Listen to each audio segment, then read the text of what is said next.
할렐루야. 오늘 하나님의 말씀은 창세기 26장 1절부터 5절입니다. 창세기 26장 1절부터 5절 함께 읽겠습니다. 시작. 다시야. 함께 읽겠습니다. 시작. 아브라함 때에 첫 흉년이 되었더니 그 땅에 또 흉년이 되매 이삭이 그랄로 가서 브레셋과 아비멜렉에게 이르렀더니 여호와께서 이삭에게 나타나 이르시되 애굽으로 내려가지 말고 내가 내게 지시하는 땅에 거주하라. 이 땅에 거주하면 내가 너와 함께 있어 내게 복을 주고 내가 이 모든 땅을 너와 내 자손에게 주리라. 내가 내 아버지 아브라함에게 맹세한 것을 보고 내 자손을 하늘의 별과 같이 번성하게 하며 이 모든 땅을 내 자손에게 주리니 내 자손으로 말미암아 천하 만민이 복을 받으리라. 이는 아브라함이 내 말을 듣고 내 명과 내 계명과 내 율례와 내 법도를 지켰습니다 하시니라. 아멘. 내일 말씀이 길어서 죄송합니다. 근데 그게 잘 안 되네요. 짧게 하려니까 내용이 알고 시작해야 될 것 같아서 자꾸 길어지는데요.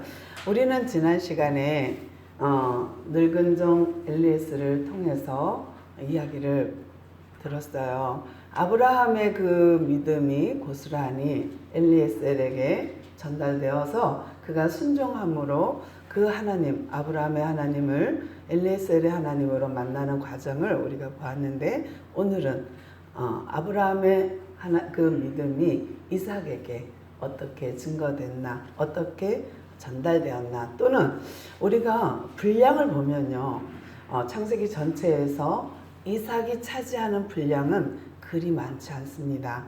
그러니까 야곱의 이야기는 많거든요.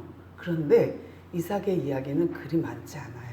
그런데 이 작은 분량 안에 이삭이 어떻게 그 아버지 아브라함의 믿음이 전승되고 계승되었는지 보도록 하겠습니다. 아브라함이 갈대아인 우르에서 떠날 때, 이삭은 그런 떠날 때부터 이야기를 부모로부터 다 들었을 거예요. 왜 이방인으로 이 땅에, 가나안 땅에 살아야 하는지, 또 왜 갈대아인 우르에서 와야만 했는지, 그리고 와서 75세 때 와갖고 175세 때 죽었어요.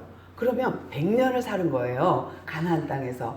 그런데 이 가나안 땅에서 살면서 그 100년 기간이 결코 호락호락하지는 않았던 것을 우리도 압니다. 근데 이삭이 자라면서요, 사라에게 들은 말, 아브라함에게 들은 말, 듣는 쉐마, 들으라 하는 그 들음으로 그 믿음이, 이삭의 믿음이 조금씩 자랐을 거예요. 근데 아브라함이 왜 이방인인 이 땅에 왔을까? 가나안 땅에 왜 왔지? 라는 것부터 시작해서 아브라함의 이야기를, 그 일대기를 들으면서 이삭은 믿음을 키웠을 거예요. 어려서부터.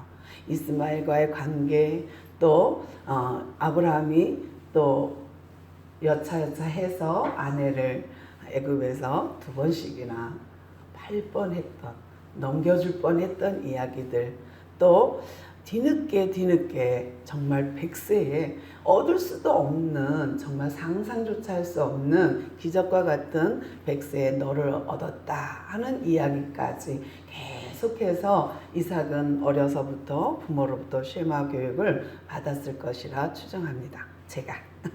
그런데요, 분명히 그 교육이 없었다면 이삭은요, 그만한 믿음을 소유할 수가 없어요. 우리가 아는 이삭은 예수 그리스도의 모형이기도 합니다. 그만한 믿음을 소유하기에는 분명 뭐가 있어야죠.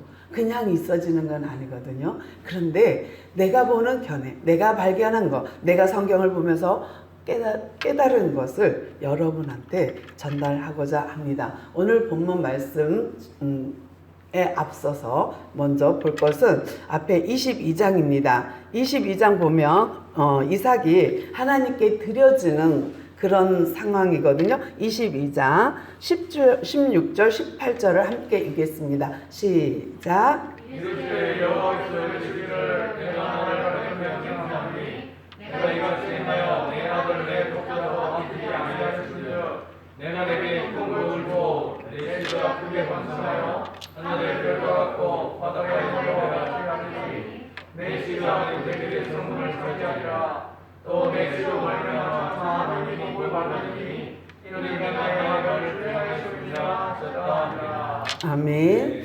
이삭이요 청소년기예요.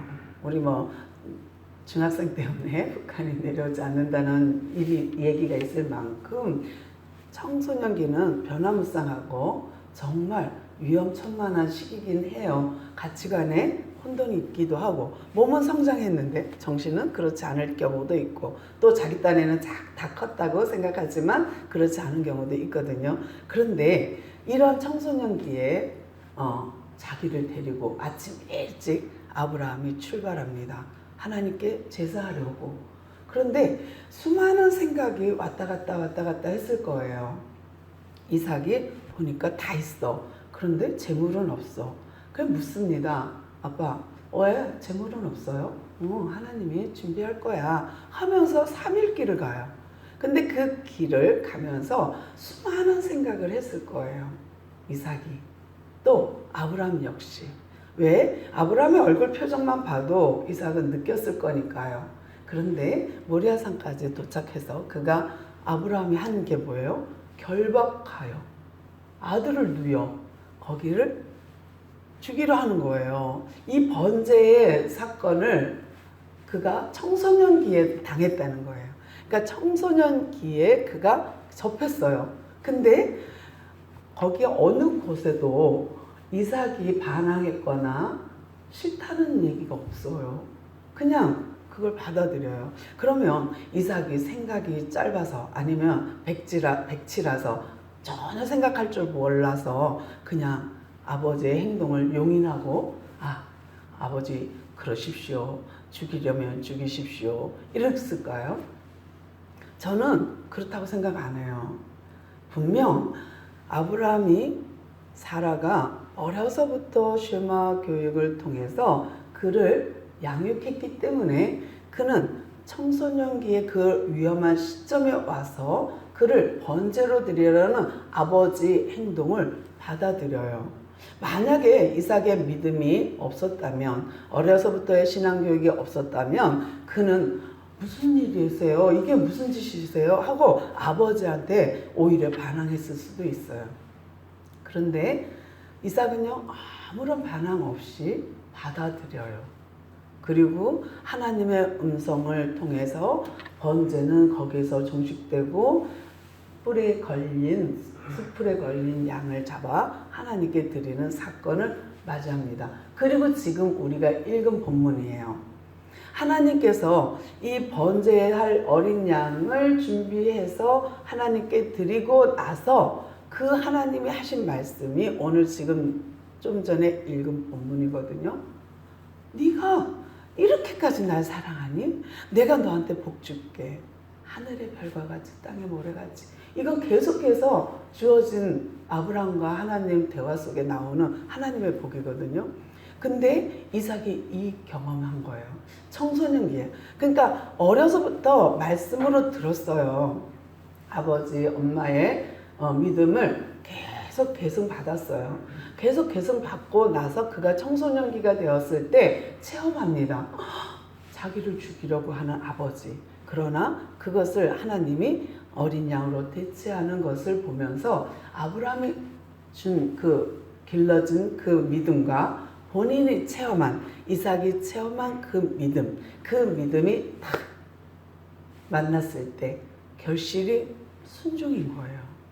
그가 믿음이 밑바탕이 안 되었다면, 어려서부터 쉐마 교육을 받지 않았다면 절대로 자기를 번제로 드리는 아버지 이해할 수 없을 것이었고 하나님의 마음도 이해할 수 없었을 거예요. 그리고 그 하나님이 준비된 어린 양을 통해서 영광 받으시는 것을 그는 눈으로 보고 체험했어요. 그리고 그것을 받아들였어요. 그리고 그 하나님이 어떤 하나님인지 체험했어요. 우리는 기독교를 체험신앙이라고 말하기도 합니다. 그런데 이게 왜 중요하냐 하면은 우리의 믿음을 결정적으로 업그레이드 시키거든요.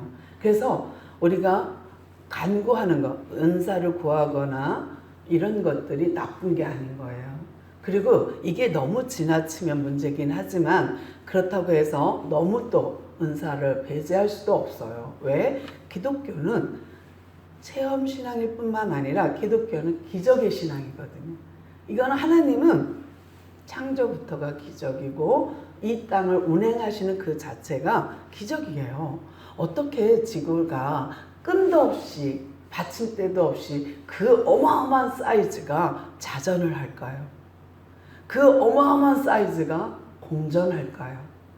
우리는 이 하루가, 이 한 해가 돌아가고 있는 이 역사가 또 이 운행하심 자체가 기적이거든요.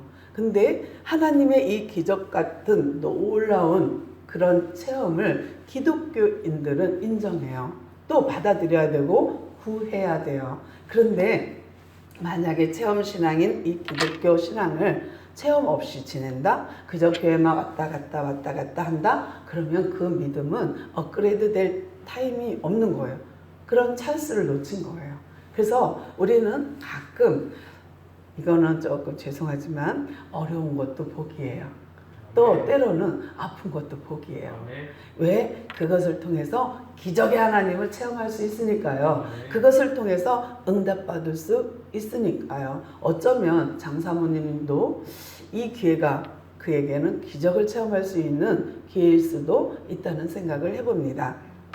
그 다음에 그렇게 어려서 청소년기를 지나서 그가 또 만난 하나님을 한번 볼까요? 23장 21절입니다. 함께 읽겠습니다. 시작.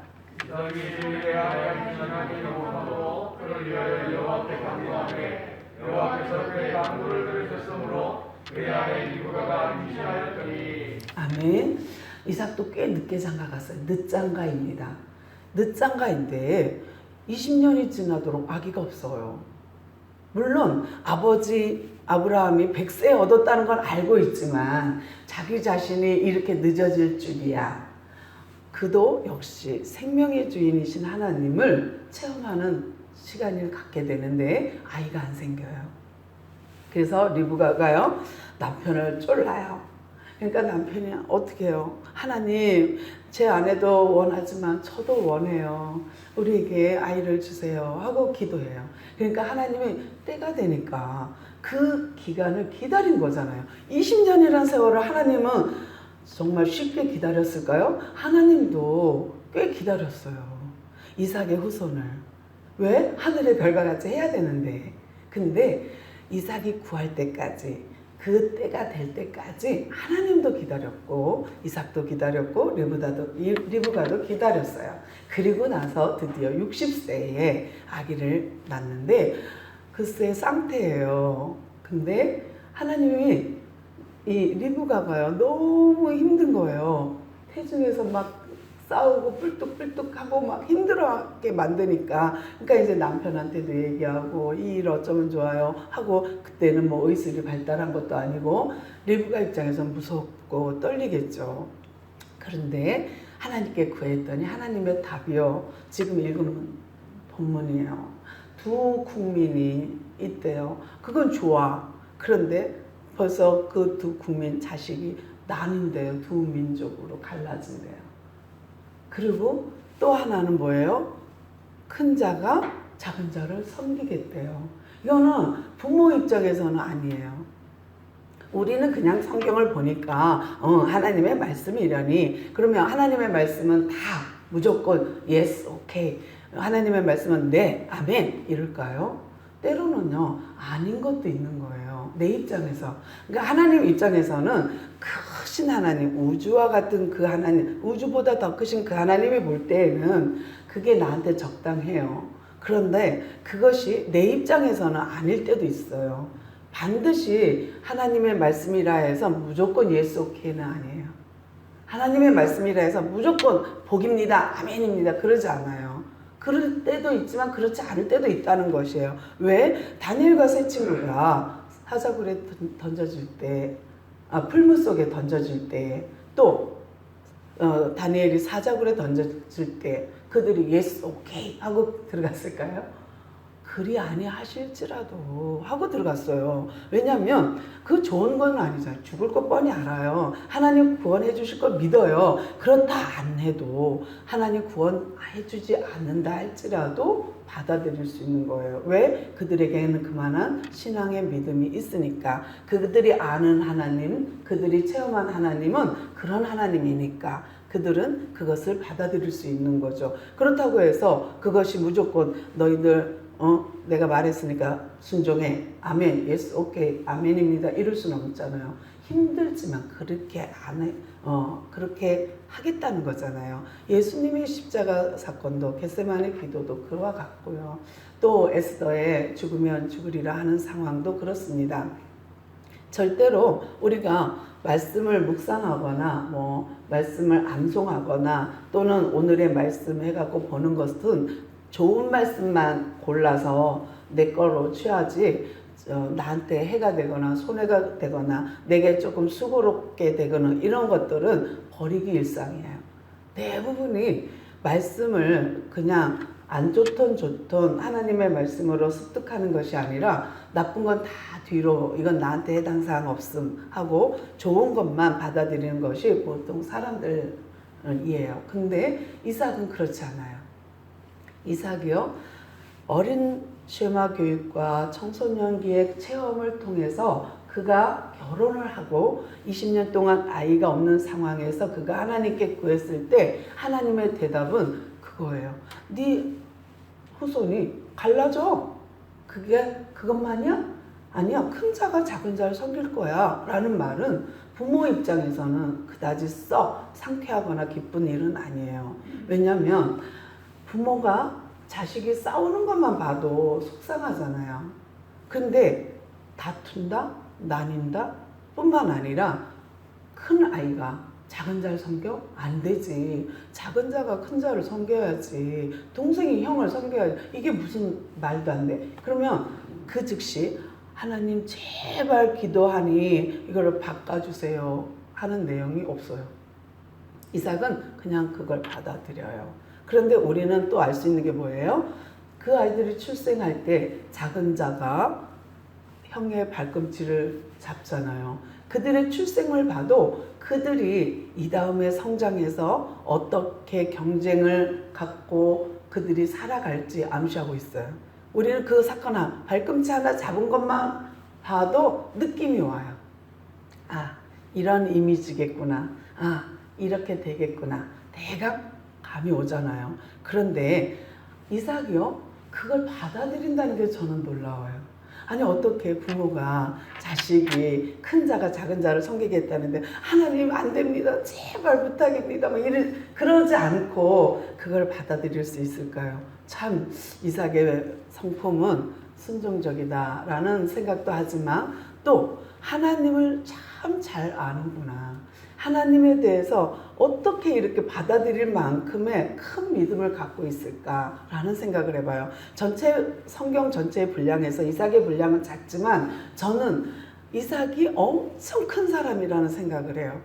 야, 이걸 어떻게 받아들였을까? 아버지가 자기를 번제로 드리려는 걸 받아들일 뿐만 아니라 자기 자손이 갈라지고 큰 자가 작은 자를 섬기겠다는데 이걸 어떻게 받아들일 수 있지? 라는 생각을 해봤습니다. 또 우리가 볼 것은 26장 오늘 본문인데요. 본문 26장 23절부터 읽겠습니다. 시작. 이 땅에 거주하며 내가 너와 함께 있어 내가 내 돌고 나의 모든 땅을 너와 네 자손에게 주리라. 내가 네 아버지 아브라함에게 맹세한 것을 이루어 내 자손을 하늘의 별과 같이 번성하며 이 땅의 모든 내 자손에게 주리니 내 자손으로 말미암아 한 만민이 복을 받으리라. 아멘. 오늘 본문에서 본 것은 정말 귀하죠. 정말 귀해요. 근데 자세히 보면 조건이 있다는 것을 보게 됩니다. 어떤 조건이죠? 지금 이 상황은 어떤 상황이냐면요. 이삭이 블레셋 쪽으로 조금 옮겼어요. 자리를 이동했어요. 그런데 그때에 기근이 있어요. 아브라함이 처음에 갈대아인 우르에서 나와서 가나안 땅 정착할 때에도 기근이 들어 흉년이 들어 애굽으로 내려갔거든요. 근데 지금 아버지의 상황과 똑같아요. 그때 기근이 들어서 이삭이 이동하기 시작합니다. 자기가 살던 곳에서 조금 더 옮겨가면서 좋은 목초지를 살기 좋은 곳으로 이동할 때에 그곳에 블레셋이라는 곳에 이르게 되고 거기서 하나님이 나타나요. 근데 심중에 여기 성경에는 없어요. 이삭의 마음에 어쩌면 애굽으로 가고 싶은 생각이 있을 수도 있겠다라는 생각을 하는 것은 하나님이 너 애굽으로 가지 마. 내가 지시하는 이 땅에 거류하면 하고 얘기해요. 그런 거 보면 이삭이 목초지를 찾아서 또 살기 좋은 곳을 찾아서 애굽으로 갈 생각을 했었나 보다라는 것을 생각해 봅니다. 근데 이삭이 그 마음을 품은 것을 하나님 아시고 제안하죠. 너 그 땅 가지 마. 애굽으로 가지 마.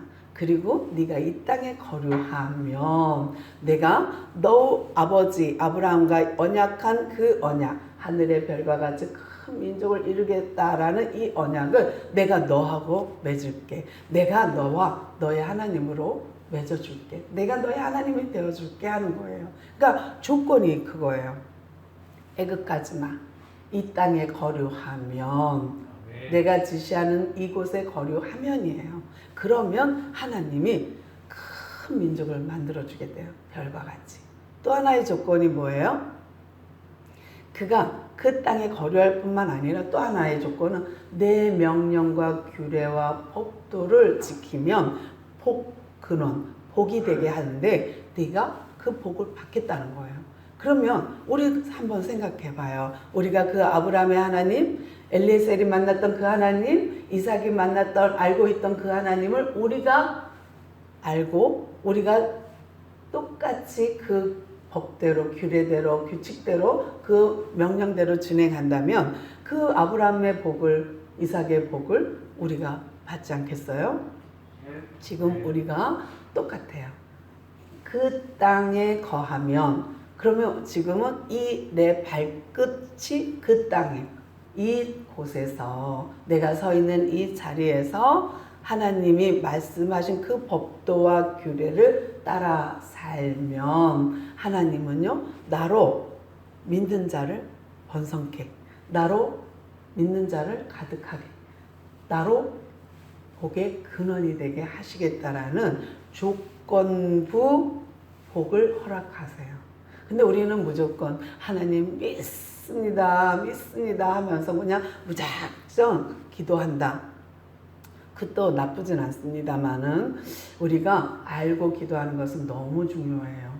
우리가 기도할 때 중언부언하는 것은 그다지 바람직하지 않다는 생각을 합니다.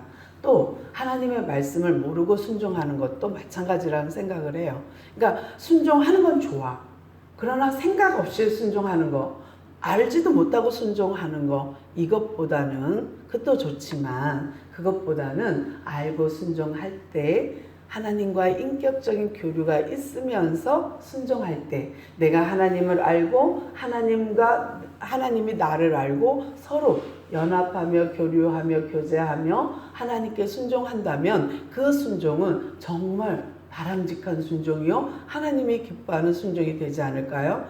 우리가 아무것도 모르고 백치로 무조건 믿습니다요. 그냥 나는 하나님의 말씀을 그냥 따르겠습니다 하고 순종한다면 그 순종도 나쁘진 않지만 그러나 제 생각에는 하나님은 인격의 하나님이요 지식의 하나님이요 지혜의 하나님이라 내가 우매하고 어리석은 것보다는 지혜로운 게 좋은 거고 하나님의 아는 지식이 반드시 필요하다는 생각을 해봅니다. 그래서 하나님을 아는, 힘써 여호와를 아는 것은 매우 중요합니다. 그래서 이 언약 안에서 거하면서 준비된 하나님의 복을 누리는 것은 너무나 중요하다는 생각을 해봅니다. 그래서 우리가 믿는 자로서 하나님의 성도, 하나님의 신자로서 하나님의 자녀로서 내가 서 있는 그 땅, 그곳에서 명령과 규례와 법도를 행할 때 하나님은 아브라함의 복을 이삭의 복을 우리에게도 동일하게 허락하실 줄 믿습니다. 아멘. 순종하면 아는 순종을 해야 한다는 생각을 해보는 것이죠. 우리가 모르고 순종하는 것보다는 반드시 알고 순종하는, 그러므로 더 능력 있는, 더 힘이 있는 믿음이 되리라 생각하는 것입니다. 우리가 내가 뭘 알고 말씀을 내가 더 알고 전파하는 것과 내가 아무것도 모르고 그저 믿어 이거하고 다르다는 생각을 해요. 내가 아는 만큼 그 말에 힘이 있고, 내가 아는 만큼 전달력이 있고, 내가 아는 만큼 내가 전할 수 있는 걸. 내가 만난 하나님, 내가 만난 하나님은 정확하게 전달하는 것은 너무나 중요하기 때문이에요. 그럴 때 하나님은 그 가운데 역사하실 줄 믿습니다. 아멘. 기도할게요. 하나님 감사합니다. 우리는 참 부족합니다. 그러나 주님께서 우리와